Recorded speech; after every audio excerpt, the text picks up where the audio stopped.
Eggs మంచిగా ఇట్లా ఉడకబెట్టి పొట్టు తీసుకోవాలి, ఇలా కట్ చేసుకోవాలి మంచిగా. హాఫ్ చేసుకోవాలి ఎగ్స్. నేను 4 ఎగ్స్ తీసుకున్నాను, హాఫ్ చేసుకున్నాను. ఇలా ఆయిల్ వేసాను, ఒక స్పూన్ వేసి కొద్దిగా మళ్ళీ తర్వాత ఆయిల్ వేసాను. ఆయిల్ వేడిన తర్వాత మనం ఎగ్స్ వేసుకోవాలి అందులోకి. వేస కట్ చేసి మొత్తం ఆయిల్లో ఎగ్స్ వేసుకోవాలి మంచిగా. ఇక బ్రౌన్ అయిన తర్వాత మనం ఇందులోకి పసుపు అల్లం పేస్ట్ వేసుకోవాలి, అల్లం వెల్లుల్లి పేస్ట్. దాని తర్వాత మనం సాల్ట్ వేసుకోవాలి, మళ్ళీ పసుపు వేసుకోవాలి, కలుపుకోవాలి.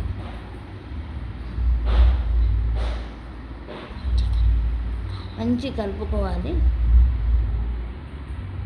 మళ్ళీ కారం వేసాను ఒక స్పూను, మళ్ళీ ధనియా పౌడర్ వేసాను, మంచిగా కలిపాను. ఇలా మంచిగా కలుపుకోవాలి. పైనుంచి కొత్తిమీర వేసి కలిపేసేయాలి.